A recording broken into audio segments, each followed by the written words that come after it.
Reputation doesn't win wars. Results do. The American Civil War was the bloodiest conflict in our nation's history. Over 600,000 dead, a country ripped in two, families shattered, and a generation of young men buried in unmarked graves from Pennsylvania to Georgia. For 4 long years, presidents and politicians looked to their generals to end the nightmare. Some became legends overnight, others faded into the history books. But when the smoke cleared, only a handful actually delivered the kind of measurable victories that turned the tide. Not the ones with the best press or the most dramatic statues, the ones who won campaigns, captured territory, destroyed enemy armies, and brought the fighting to a close. In this ranking, we're doing something different. We're judging these generals strictly by results: campaign outcomes, operational success, command decisions, casualty ratios, and strategic impact on the war itself. No Hollywood myths, no post-war memoirs rewriting history, just cold, hard battlefield performance.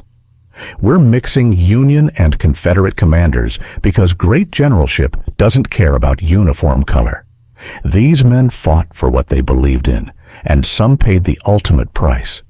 We're honoring the sacrifices on both sides while facing the facts head-on. This isn't about tearing down heroes. It's about understanding what really mattered when the bullets were flying. But before we begin, be sure to like and subscribe to our channel to support our community body. So let's get into it.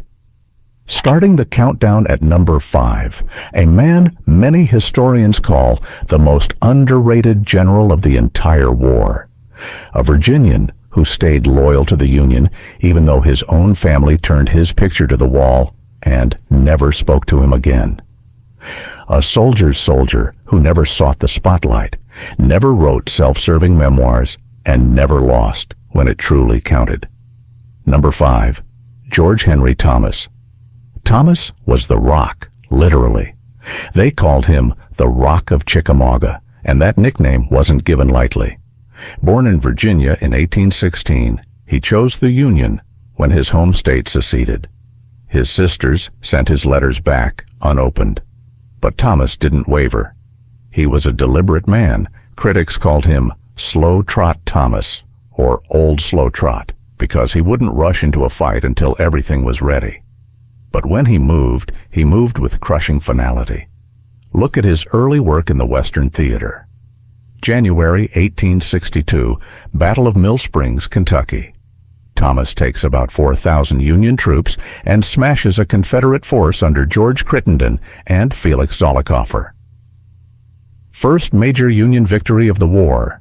The Confederates are routed, Kentucky is secured deeper into Union hands, and suddenly the North has a reason to believe it can win. Simple numbers, one decisive win that lifted national morale when it was badly needed. But Chickamauga in September 1863. That's where Thomas became immortal. The Army of the Cumberland under William Rosecrans is getting hammered by Braxton Bragg's Confederates, about 60,000 of them. The Union right flank collapses. Rosecrans himself rides to the rear, thinking the battle is lost. Thomas is left holding Horseshoe Ridge with whatever broken units he can scrape together. All day long, wave after wave of Confederates slam into his line. Thomas rallies stragglers, plugs gaps, refuses to yield an inch. This army cannot retreat, he says. His men stand like a stone wall, ironic given another general's nickname.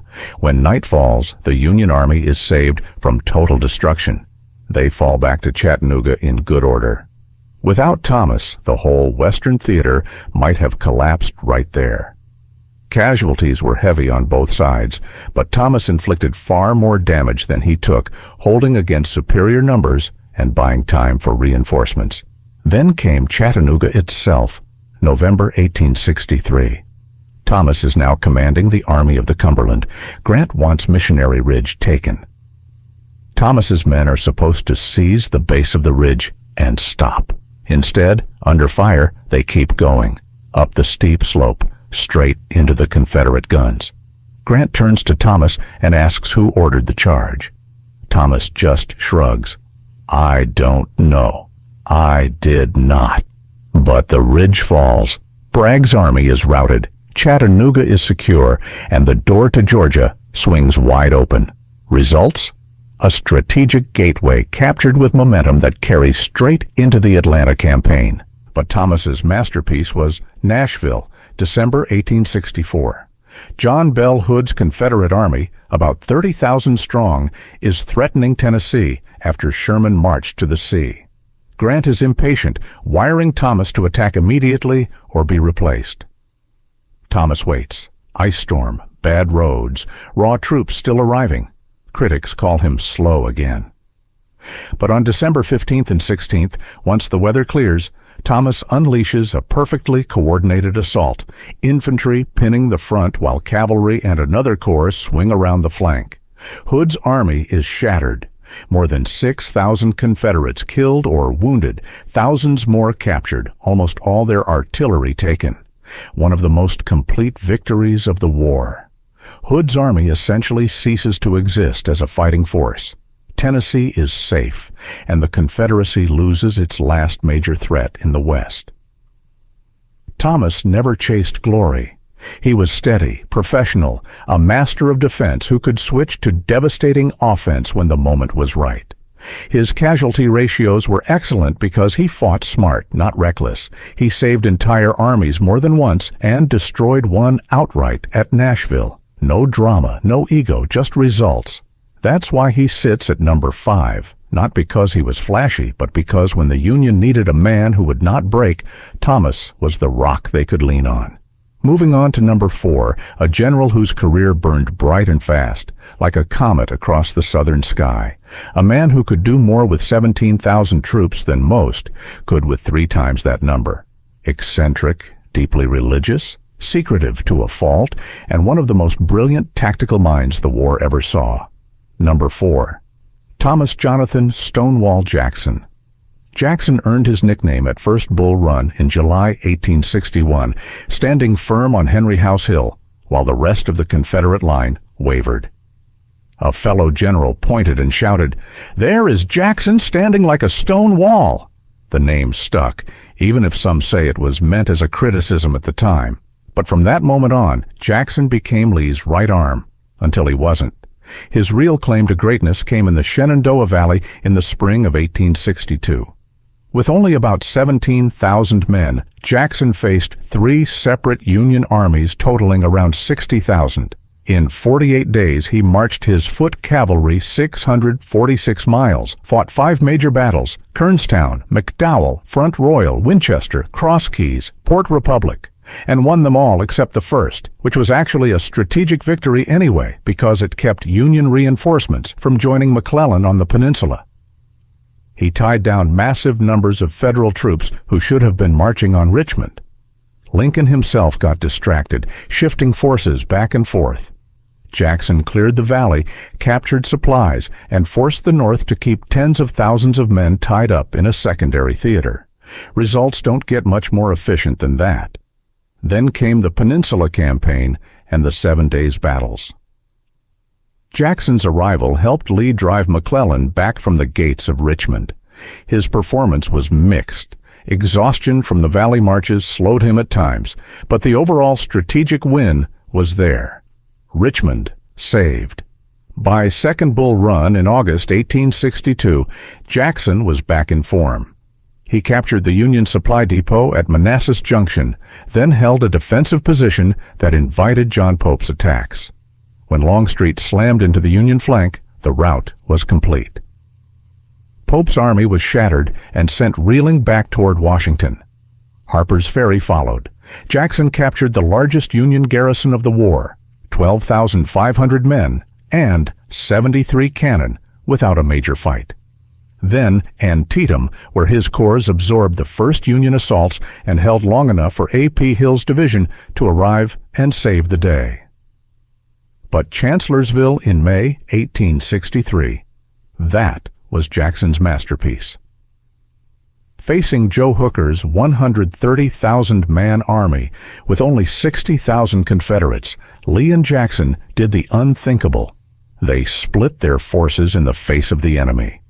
Jackson took 28,000 men on a 12-mile flanking march through thick woods, discovered the Union right flank completely exposed, men cooking supper, no pickets out, and hit them like a thunderbolt at dusk on May 2nd. The Union 11th Corps disintegrated. Jackson's men rolled them up for miles until darkness stopped the pursuit. It was one of the most audacious and successful flank attacks in military history. Hooker was stunned. The Confederacy had won another impossible victory. The tragedy came that night. Jackson rode forward to scout for a night attack and was accidentally shot by his own men. 3 bullets, left arm shattered. Amputated. Lee sent the famous message, "General Jackson has lost his left arm, but I have lost my right arm." Jackson died of pneumonia 8 days later. The man who sucked on lemons constantly, who raised one arm to balance his blood, who drilled his troops mercilessly and prayed before every decision, was gone at age 39. Jackson's results speak for themselves. He won battles with inferior numbers, marched his men to exhaustion but kept them fighting, and created panic in the Union High Command. His Valley campaign alone probably delayed the fall of Richmond by a full year. Tactical genius doesn't even begin to cover it. But his career was short, and the Confederacy never replaced him. That's why he lands at number 4, brilliant while he lasted, but the war went on without him. Number 3 takes us to a general whose name still sparks debate, a man who understood that modern war had changed forever and was willing to make the hard choices to end it faster. A friend of Grant who stood by him when others wouldn't, and who repaid that loyalty 100 times over. Number 3, William Tecumseh Sherman. Sherman started the war with a nervous breakdown, literally. Commanding in Kentucky in late 1861, he overestimated Confederate strength so badly the press called him insane. He recovered, joined Grant, and fought at Shiloh, where his division held the line on the first day despite being surprised. "Well, Grant," he said afterward under that oak tree, "we've had the devil's own day, haven't we?" Grant just puffed his cigar. "Yes, lick 'em tomorrow, though." The partnership was born. Sherman was with Grant at Vicksburg, the campaign that split the Confederacy in 2. He supported the daring maneuvers, the river crossing south of the city, the inland march that cut loose from supplies.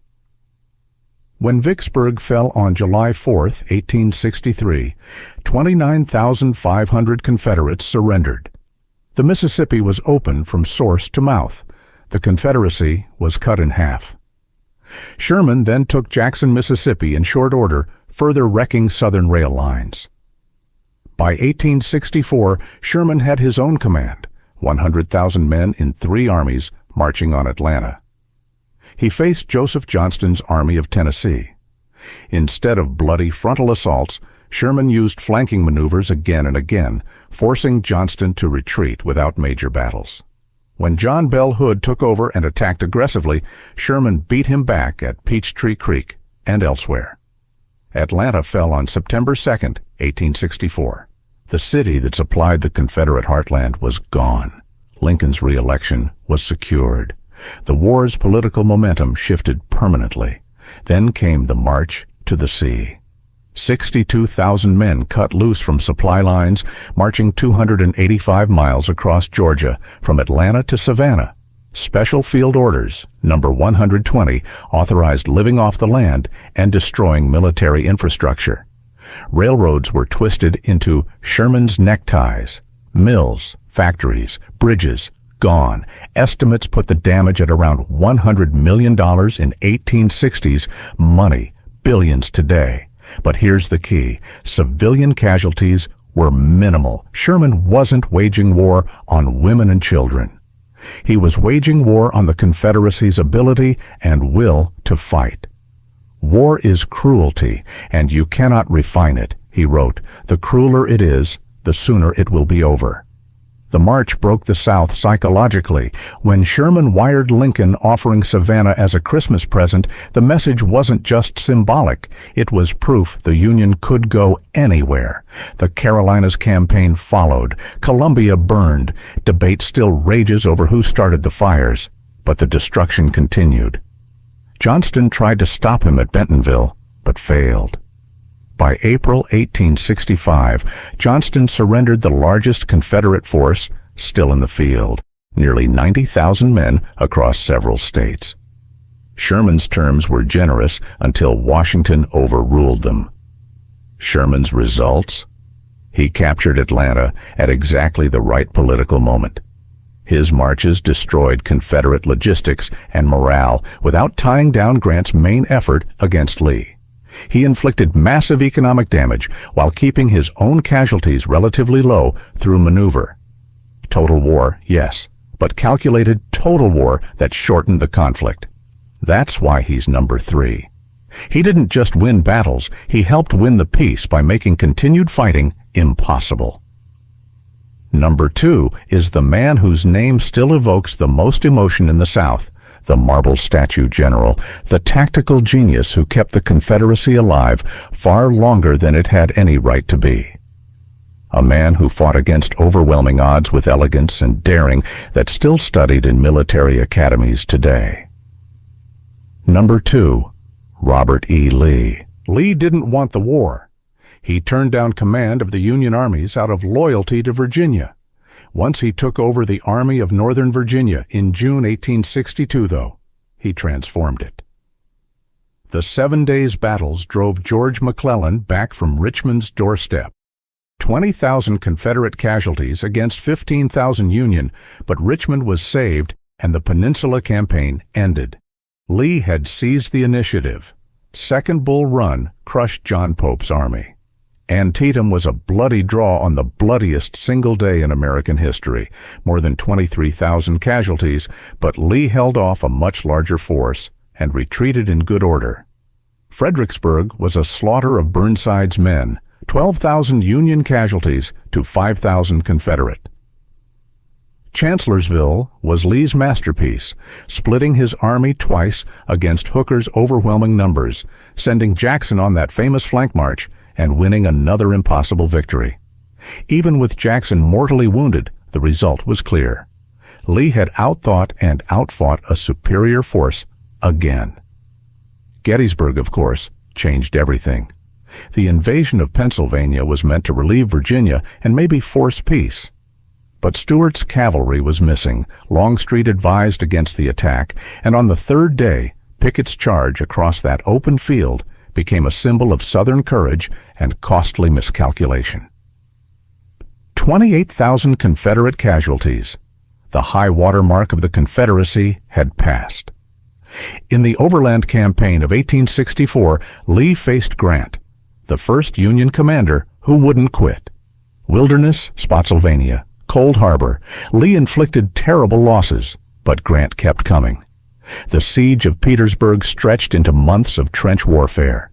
Lee held on with dwindling resources, brilliant defensive work, and sheer willpower. But by April 1865, the lines broke. Richmond fell.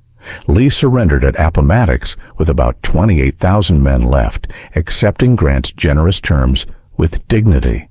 Lee's results? He won far more battles than he lost against superior numbers.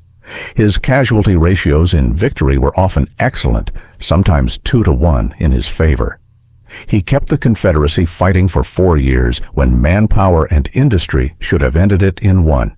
His leadership inspired fanatical loyalty. His men would follow him anywhere, but the ultimate result was defeat. The Confederacy lost. And those 2 northern invasions, while bold, cost lives the South could not replace. Lee was a defensive master who sometimes let aggression get the better of him. Brilliant, yes, but the war's final score matters. That's why he sits at number 2, Not one. And that brings us to number one, the man who understood the war better than anyone else. The general who coordinated multiple theaters, accepted heavy losses when necessary, and finally forced the Confederacy to its knees. The one whose results actually ended the fighting. Number one, Ulysses S. Grant. Grant was no overnight success. Shiloh nearly cost him his command. 13,000 Union casualties on the first day alone, but he held, counterattacked, and won. "Lick 'em tomorrow," he told Sherman, and they did. Fort Donelson gave him the nickname Unconditional Surrender Grant. 12,000 Confederates captured. The Tennessee and Cumberland rivers opened. Then Vicksburg. The campaign of 1862 to 63 is still studied as one of the most brilliant in history. Grant crossed the Mississippi south of the city, marched inland living off the land, won 5 battles in 17 days. Port Gibson, Raymond, Jackson, Champion Hill, Big Black River, and trapped Pemberton inside Vicksburg. 47 days of siege. On July 4th, 1863, Independence Day, 29,000 Confederates surrendered. The Mississippi was Union from end to end. The Confederacy was literally cut in two. Lincoln called it the key to the war. Chattanooga followed.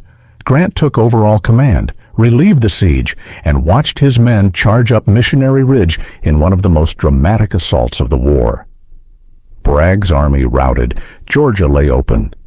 As General-in-Chief in 1864, Grant coordinated the entire Union war effort for the first time. Sherman went after Atlanta. Thomas handled Hood, and Grant himself took on Lee in the Overland Campaign. Wilderness, Spotsylvania, Cold Harbor, 50,000 Union casualties in 6 weeks. Critics called him a butcher, but Lee lost 30,000 and was pinned. Grant swung south to Petersburg, stretched the Confederate lines until they snapped. When Lee tried to escape in April 1865, Grant's forces, helped by Sheridan, cut him off. At Appomattox, Lee surrendered. Grant's terms were generous. Officers and men could go home, keep their horses, observe the laws. "The war is over," Grant told his men. "The rebels are our countrymen again." Grant's results? He captured 3 Confederate armies, Donelson, Vicksburg, and effectively Lee's at Appomattox. He opened the Mississippi. He coordinated simultaneous offensives that the Confederacy could not match. His casualty ratios were sometimes grim, but he was fighting a war of attrition the North could win and the South could not. He understood total war before most others, and he delivered unconditional victory. These 5 men, Thomas, Jackson, Sherman, Lee, and Grant, shaped the Civil War through their decisions under fire. Some fought for the Union, some for the Confederacy, but each delivered results that mattered. They weren't perfect. They made mistakes. They lost men. But when history judged them by what they actually achieved on the battlefield, these are the 5 who stand tallest. Thanks for watching. If you want more deep dives into Civil War leadership, battles, or strategy, let me know in the comments. Subscribe, hit the bell, and remember, reputation doesn't win wars. Results do. See you in the next one.